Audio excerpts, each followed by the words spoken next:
नमस्कार मित्रों, आरोग्य जीवन यात्रा में आप सबका स्वागत है। मैं doctor Rajesh Patel, naturopath doctor हूँ, योगा का मास्टर भी हूँ और हम यहाँ नेचुरल डाइट सिस्टम पे बातें करते हैं। आपको हेल्दी रहना है, विदाउट मेडिसिन आपको जीना है, तो आपको योगाहार को समझना बहुत जरूरी है और आहार का इंजीनियरिंग समझ लो तो शरीर में कोई समस्याएं आएगी नहीं।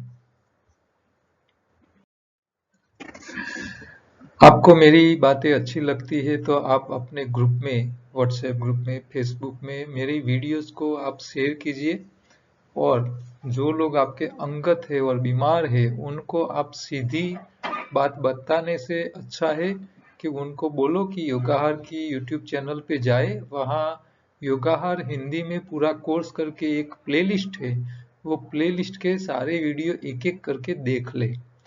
एक बार वो देख लेंगे तो आपको उनको और कुछ ज्यादा बोलने की जरूरत नहीं पड़ेगी, वो खुद समझ लेंगे कि उनको अपने शरीर को कैसे ठीक रखना है। अहमदाबाद और गांधीनगर में हमारे सेमिनार अब चालू हो चुके हैं और गांधीनगर में अगली संडे को 21 तारीख को दोपहर 2 से 5 का सेमिनार है और अहमदाबाद में 28 तारीख को। जो लोग ये सेमिनार अटेंड करेंगे उनको कोई शुल्क देना नहीं है, निःशुल्क है, फ्री सेमिनार है और बुकिंग के बिना आप डायरेक्ट सीधा सेमिनार में आ सकते हो। और जो लोग ये सेमिनार अटेंड करेंगे उन लोगों को संस्था की ओर से स्पिरुलिना यानी कि तालाब में होने वाली लील में से बनाई हुई गोलियां, जो क्लोरोफिल यानी कि शरीर के कामदार बनाने में बहुत फायदेमंद है और शरीर में रिपेयरिंग का सामान यानी कि न्यूट्रिशन सबसे ज्यादा होते हैं, तो वो गोलियां तद्दन जो की कीमत है उसकी 500 रुपया, वो उनको फ्री मिलेगी, गिफ्ट मिलेगी। रविवार के सेमिनार के अलावा हमारे शाहीबाग सेंटर पे हर रोज 4 से 6, सोम से शनि 4 से 6 2 घंटे का भी सेमिनार लगता है। उसमें भी कोई फीस नहीं देनी है और वो सेमिनार अटेंड करने वाले को भी हम स्पिरुला की टेबलेट फ्री देते हैं। एनडीएस प्रश्नोत्तरी में एक भाई ने मुझे एक मैसेज भेजा है, तो वो लिख रहा है, sir I have read your book the topic of difference between vegetarian and non vegetarian animal by nature. वो बोल रहे हैं कि मैंने आपकी बुक पढ़ी है, उसमें एक टॉपिक था वेजिटेरियन प्राणी और नॉन वेज प्राणियों के बीच में कुदरत के हिसाब से क्या डिफरेंस है। तो उन्होंने एक दूसरी बात हमको बताई है, one more difference I want to bring into your notice. वो एक नई बात हमारे ध्यान पे लाना चाहते हैं और वो ये बता रहे कि when vegetarian animal born the eyes are already opened. जो शाकाहारी प्राणी का बच्चा जन्म लेता है तो उसकी आंखें खुली ही आती है, हाँ? और नॉन वेजिटेरियन प्राणी का बच्चा जब जन्म लेता है तो उनकी आंखें बंद रहती है और करीब 4 से 5 दिन के बाद उनकी आंखें खुलती है। तो ये बात हमारे ध्यान पे एक नई बात आई है और उन्होंने एक ये सच्ची बात, कुदरत ही बात बताई कि जो हम वेजिटेरियन और नॉन वेज प्राणियों के बीच में जब बातें करते हैं, मेरी बुक में और मेरे लेक्चर्स में ज्यादातर मैं बताता हूँ कि हमारा शरीर वेज है, नॉन वेज नहीं है और वेज प्राणियों की कैपेसिटी और नॉन वेज प्राणियों की पचाने की कैपेसिटी में काफी अंतर है। तो यहाँ एक दूसरी बात उन्होंने हमारे भी ध्यान में नहीं था, तो ये भाई साहब ने हमको एक नया मुद्दा दिखाया है कि वेजिटेरियन प्राणी जन्म लेता है जब बच्चे के तौर पे तो वो आंखों खुली रख के जन्म लेता है, तुरंत उसकी खुली हो जाती है और वो अ, थोड़े ही टाइम में चलना भी सीख लेता है। उसी दिन वो बच्चा, मनुष्य के बच्चे के अलावा दूसरे वेजिटेरियन प्राणी के बच्चे तुरंत चलने लगते हैं और नॉन वेज प्राणी के बच्चे की आंखें 4-5 दिन के बाद खुलते हैं। तो ये हमने देखा हुआ है लेकिन हमारे माइंड में नहीं था। तो ये सही बात है, मैं भाई साहब को धन्यवाद दूंगा, क्योंकि ये देखो, ये हमारी जो ये चर्चाएं चलती है, तो ये चर्चा ओपन माइंडेड है। यहाँ शायद कोई चीज से मुझसे कोई गलती हो जाए, हाँ, तो आप आपके ध्यान पे आए तो आप पूछ सकते हो मुझे व्हाट्सएप पे, और उसमें कोई भूल होती नजर आएगी तो मैं उसको स्वीकार कर लूंगा। और मान लो कहीं आपकी कोई गलती होगी या मेरे सोच के हिसाब से कहीं कोई गलत है, तो उसका मैं आपको जवाब भी दूंगा। मुझे मेरे बारे में या कोई भी प्रकार की सवाल पूछने में मुझे कोई हर्ज नहीं है, और आप किसी भी मुद्दे पे मुझे बात कर सकते हो, ऐसा नहीं है। क्यों? क्योंकि जब ओपन माइंड होके किसी बात की चर्चा करते हैं तो इससे कुछ नई बातें हमारे ध्यान में आते हैं। तो भाई साहब ने मेरी बुक पढ़ी और उनको एक ये मुद्दा भी कहने लायक अच्छा लगा, तो उन्होंने हमको ये बात बताई और मैं आपके सामने रख रहा हूँ। क्यों? क्योंकि ये बात भी मुझे पता नहीं था, और देखा था सही, लेकिन माइंड में नहीं आया था, तो ये माइंड में आ गया। तो आप सबको एक नई बात जानने को मिल गई। हाँ, तो ये भी एक अच्छी बात उन्होंने बताई है हमको। तो ये भाई साहब को हम दोबारा धन्यवाद देते हैं। दूसरा एक भाई का प्रश्न है, माई डॉटर इज 23, 23 साल की दिकरी उनकी बेटी है और उनको पीसीओडी की समस्या है। तो पीसीओडी में क्या होता है, जो उसकी जो ओवरी होती है, जहां अंडा पैदा होता है, वहां उनके अंदर वहां छोटी छोटी गांठें बन जाती है। तो ये पोलीसिस्ट बन जाती है, सिस्ट अंदर, सिस्ट मतलब गांठ बन जाती है। तो ये गांठें बन जाने के कारण सबसे बड़ी समस्या फीमेल में इनफर्टिलिटी की आती है। और इसके अलावा दूसरी भी सिम्टम्स उनके बॉडी में आते हैं, एक्सेसिव फेशियल हेयर के, मुंह के ऊपर ज्यादा बाल आ जाने, इरेग्युलर, हेवी और एब्सेंट, એટલે ज्यादा पीरियड्स भी ज्यादा हो जाए या तो बिल्कुल बंद हो जाए, ऐसी समस्या, इरेग्युलर हो जाते हैं। अभी ऐसा माना जाता है कि इंडिया के अंदर, भारत के अंदर हर 5 स्त्रियों के अंदर एक बहन को पीसीओडी की समस्याएं हैं। 5 में से एक बहन को ये समस्याएं है, भारत का आंकड़ा बोल रहा है। तो ये बहुत फैली हुई बीमारी है। और दूसरा सिम्टम्स होता है वेट गेन और एकदम लूज, लॉस ऑफ वेट, એટલે या तो एकदम वेट लॉस हो जाता है या तो एकदम गेन हो जाता है। और पेन का भी समस्या रहती है, और ऑयली स्किन हो जाती है पीसीओडी के सिम्टम्स में। तो अलग अलग प्रकार के सिम्टम्स होते हैं। तो पीसीओडी क्या होता है कि जो अंडाशय है, जहां ओवरी है, वहां एक अंडा पैदा करने की प्रोसेस है। नए बच्चे को पैदा करने के लिए एक अंडा चाहिए, और वो अंडे के साथ जब पुरुष का शुक्रकोश ज्वाइंट होता है, मिलते हैं एक दूसरे को, फिर उसमें से बच्चे का क्रिएशन होता है, नया बच्चा पैदा होता है, और वो गर्भाशय में स्थिर रहता है, और फिर बच्चादानी में वो बड़ा होता है। तो ये जो अंडा पैदा होने का जो एक पीरियड होता है, साइकिल होता है, तो वो जो अंडा पैदा होता है उसका जो कचरा ओवरी में इकट्ठा होता जाता रहता है, कचरा निकलता नहीं है, तब वो सिस्ट में कन्वर्ट हो जाता है। तो इस स्त्रियों के शरीर में जो फर्टिलिटी की जो पूरी सिस्टम है, उसके अंदर ये मासिक चक्र के अंदर वो चलता रहता है कि भी 1 महीने में एक बार अंडा पैदा होता है, फिर वो निकल जाता है, फिर नया बनता है। तो एक पूरी साइकिल होती है, और इसमें जब ये सिस्टम में गड़बड़ी आती है तो ये अंडाशय के अंदर ये सिस्ट बनने लगती है, गांठें बनने लगती है, उसको एक पीसीओडी कहते हैं। तो हमारे हिसाब से शरीर में सिस्टम जब गड़बड़ी होती है तभी ये समस्या आती है। और भगवान ने हमारे शरीर में जो भी कचरा पैदा होता है उसको बाहर निकालने की सिस्टम रखी हुई है। शरीर को जो भी अंतरस्त्राव पैदा करने हैं, जो भी अंदर सिस्टम काम करनी है, तो सिस्टम काम करने के लिए शरीर को न्यूट्रिशन ठीक तरह से मिलने चाहिए। और साथ में शरीर में हीमोग्लोबिन नेचुरल तरीके से बना हुआ होना चाहिए।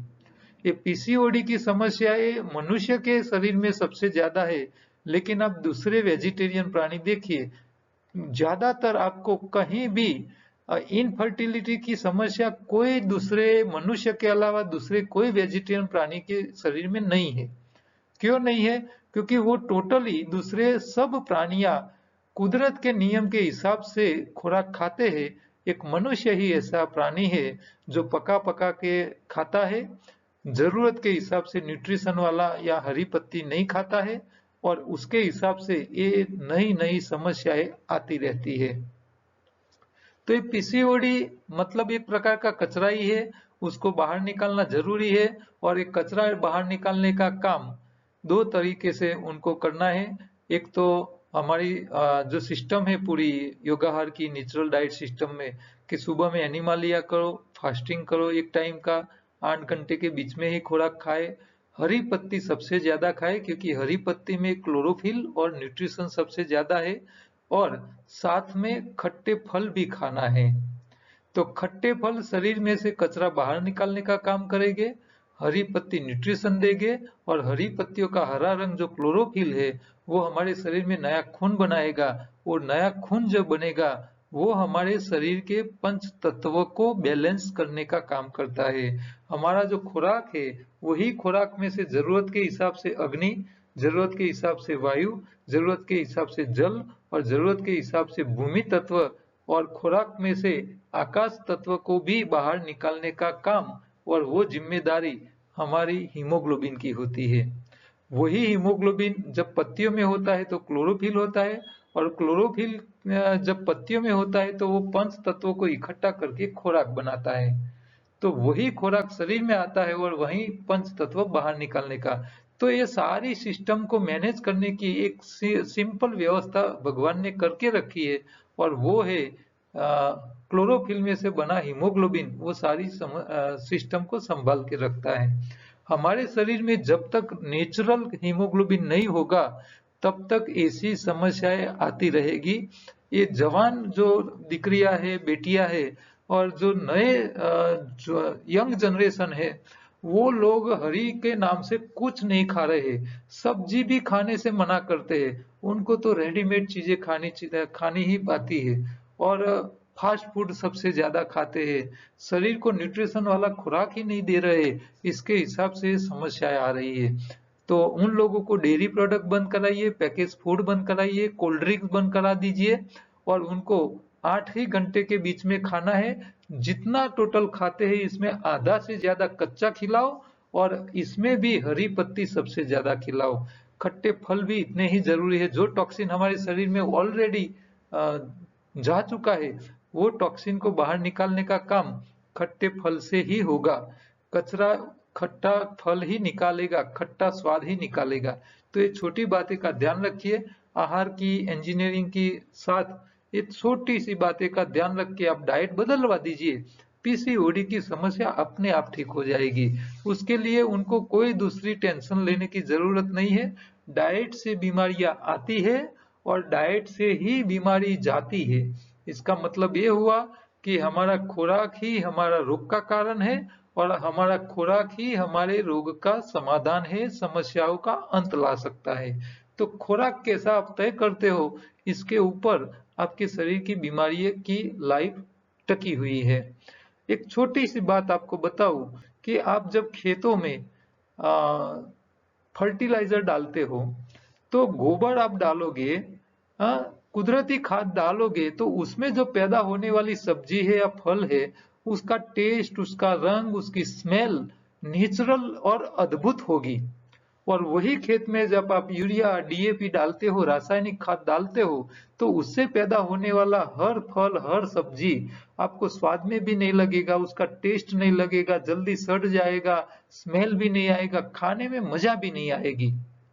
बस यही समस्या हमारे शरीर में है। हमारा शरीर मतलब एक प्रकार का फील्ड है, खेतर ही है। हमारा शरीर जो है वो खेत ही तो है। उसमें आप जैसा खाद डालोगे वैसी शरीर की पोजीशन रहेगी।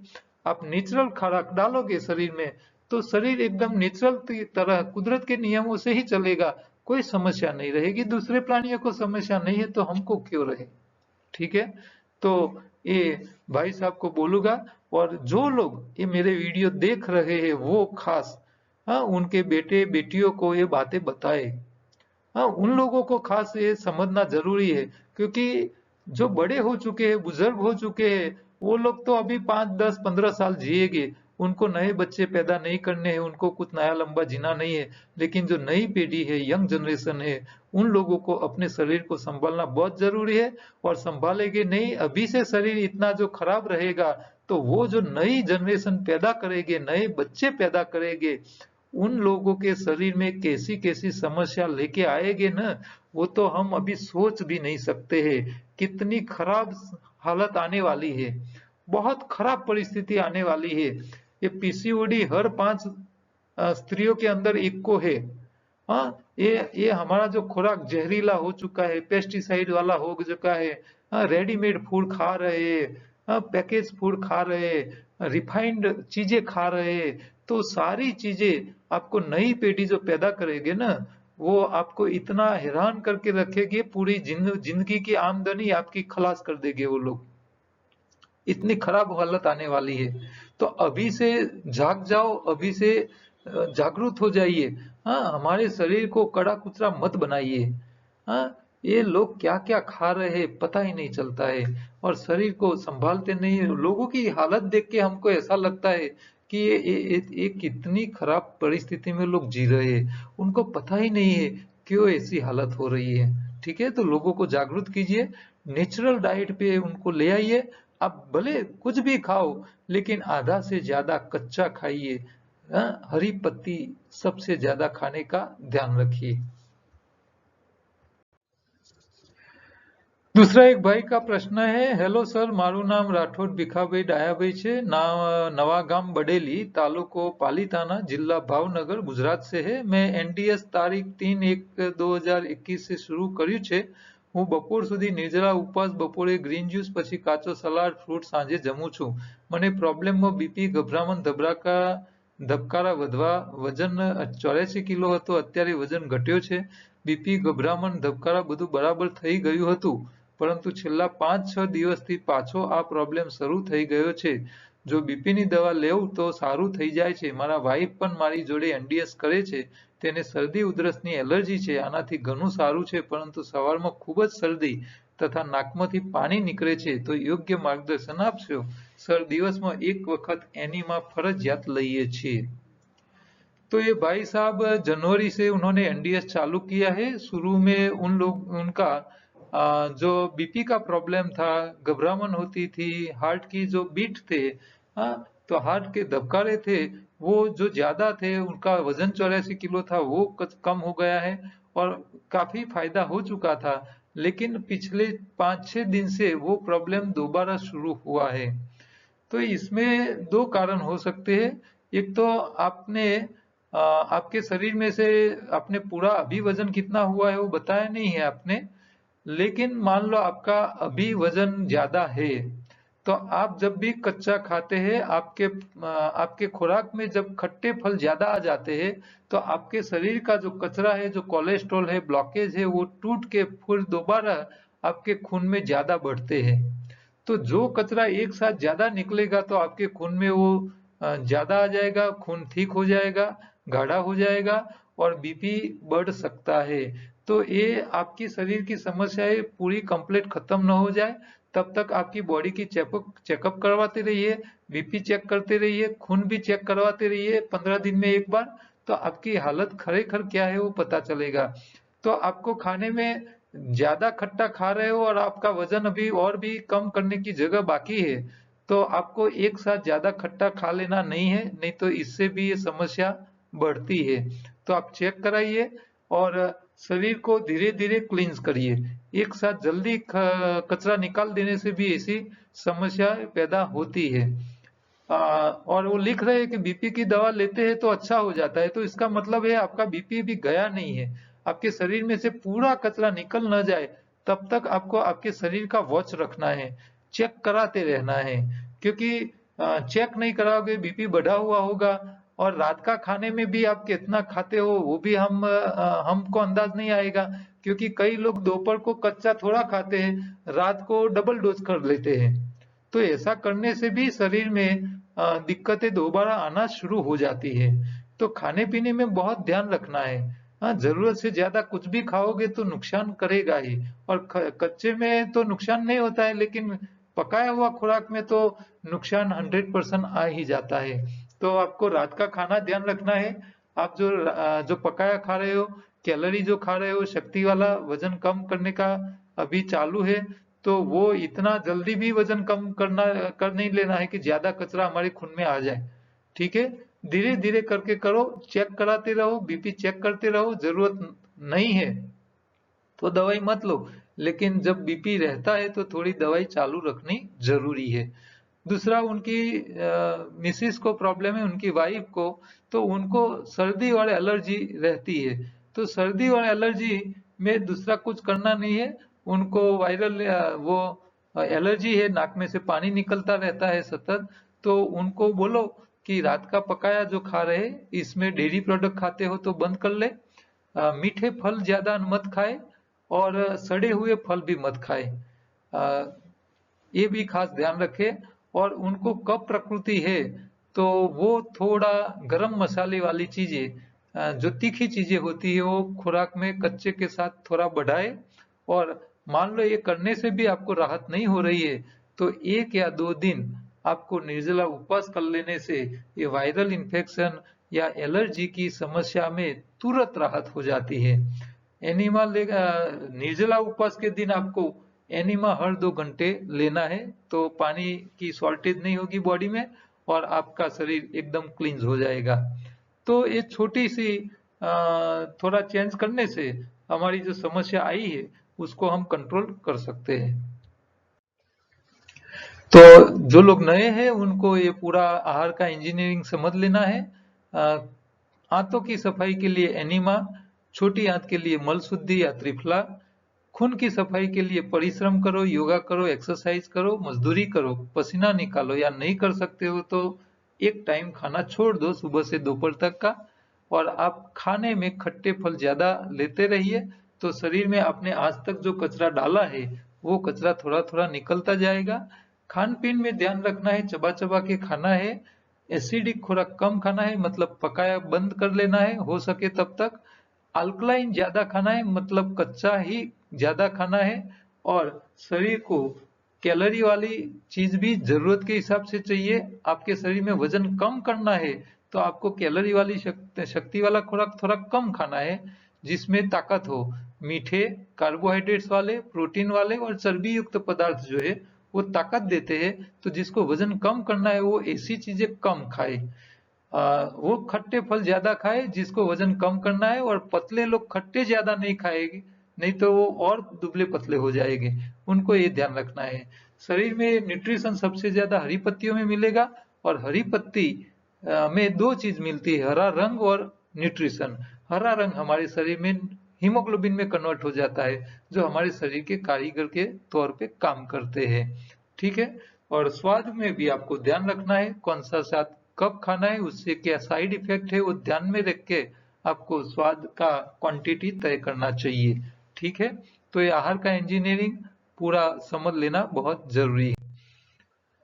आज की हमारी प्रोडक्ट में है रिंग वर्म, जिसको गुजराती में दादर खरजवा दादर बोलते हैं।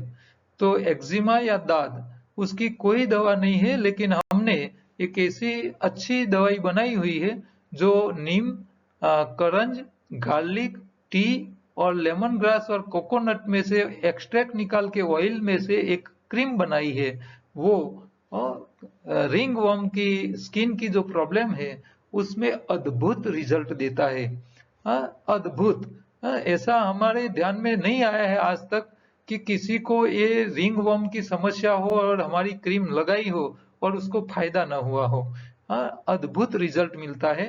तो जो लोग रिंग वर्म, एक्जिमा या दाद से परेशान है, वो लोग हमारी ये स्किन केयर का क्रीम वो मंगवाए, क्योंकि बाजार में आपको रिंग वर्म के उपाय का कोई दवाई अवेलेबल नहीं है। नहीं आयुर्वेद में अवेलेबल है, नहीं एलोपैथी में है। लेकिन हमारी ये क्रीम अद्भुत काम करती है और रिजल्ट देती है। तो किसी को भी ये समस्या है तो उनको हमारा नंबर देके ये मंगवा सकते हो। दूसरी काम की बातें में कल हमने एक बात बताई थी कि अभी चुनाव की मौसम चल रही है और फर्जियात मतदान होना जरूरी है, और वो नहीं होता है तो उसकी हालत क्या होती है उसका एक रिपोर्ट मैं आपको बताना चाहता हूँ। पिछली बार दिल्ली विधानसभा में जब हुई थी चुनाव, तो उसमें भाजपा सिर्फ 100 वोटों से 8 सीटें वो गंवाया था। 8 सीट वो गुमा चुका था भाजपा। 1000 वोटों से कम में 1000 वोटों के आसपास से 19 सीटें उनकी गई थी और 2000 वोटों में 9 सीटें चली गई थी। तो ये फर्जियात कंपलसरी वोटिंग होता तो आज दिल्ली की सरकार दूसरी सरकार होती, केजरीवाल की नहीं होती। मैं यहाँ भाजपा और केजरीवाल के सपोर्ट में या दोनों में का सपोर्ट किसी एक का करता हूँ ऐसा नहीं है, लेकिन यहाँ ये एक छोटी सी गलती हमारे संविधान में लोगों को वोटिंग नहीं करने करे या न करे ऐसा जो राइट दिया है वो नहीं होना चाहिए। आपको या तो वोटिंग करना फर्जियात है, चाहे किसी एक को दो या तो नो वोट करो कि भी किसी को नहीं देना है दोनों में से, लेकिन वोटिंग करना जरूरी है। और वो फर्जियात होता तो वो उसका रिजल्ट ही अलग हो जाता है। तो ये बहुत महत्व की चीज है। तो भविष्य में हम उम्मीद रखें कि सरकार ये बात को ध्यान में ले और कंपलसरी वोटिंग के ऊपर आए।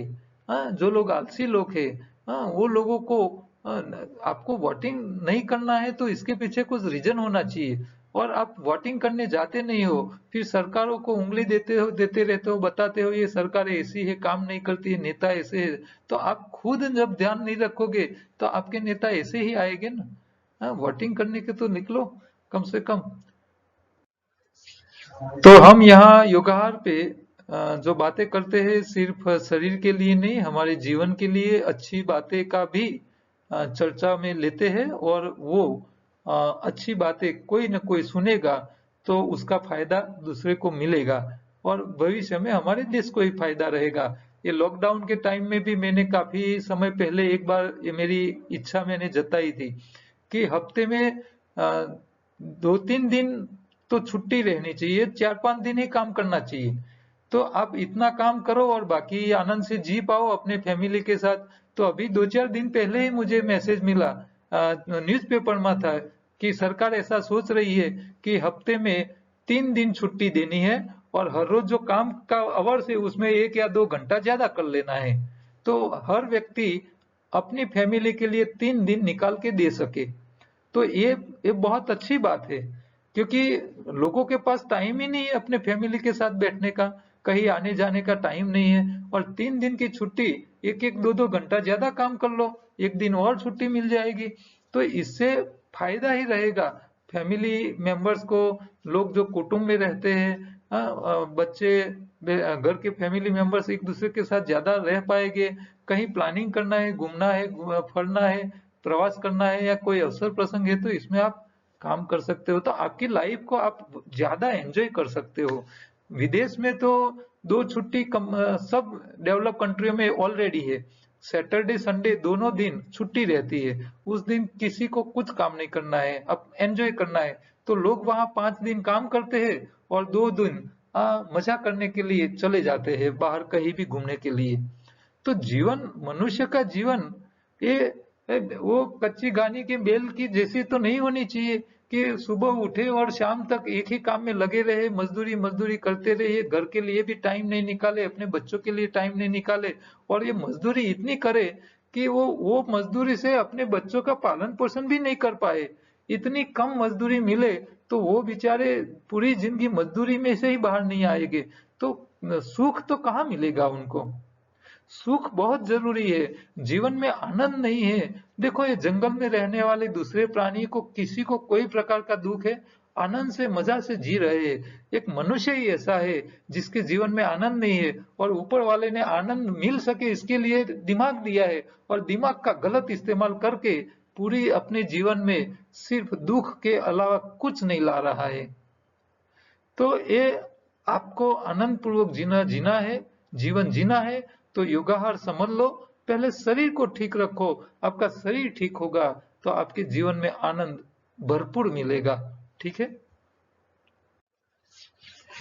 छोटे हो बड़े हो सबके लिए आहार का इंजीनियरिंग बहुत काम का है, सबको सीखना जरूरी है। और मेरे हिसाब से जो लोग एजुकेशन फील्ड में है उन लोगों को मैं रिक्वेस्ट करता हूं कि आप जो भी यूनिवर्सिटी में हो, कॉलेज में हो, प्रोफेसर में हो, प्रिंसिपल हो, जो भी हो, आप ऑफिशियल नहीं पढ़ा सको तो कोई बात नहीं, लेकिन आप अनऑफिशियल भी, आप जो बच्चों के साथ पूरा दिन निकालते हो, इन बच्चों को आहार का इंजीनियरिंग आप सिखा लेना, तो कम से कम उन लोगों की जिंदगी तो अच्छी हो जाएगी, वो पूरी जीवन बीमार ही नहीं पड़ेंगे, तो वो आपको उसका पुण्य देंगे। क्यों? क्योंकि उनका जीवन अच्छा जाएगा तो वो याद करे कि भाई हमारे वो टीचर ने हमको ये बातें सिखाई थी।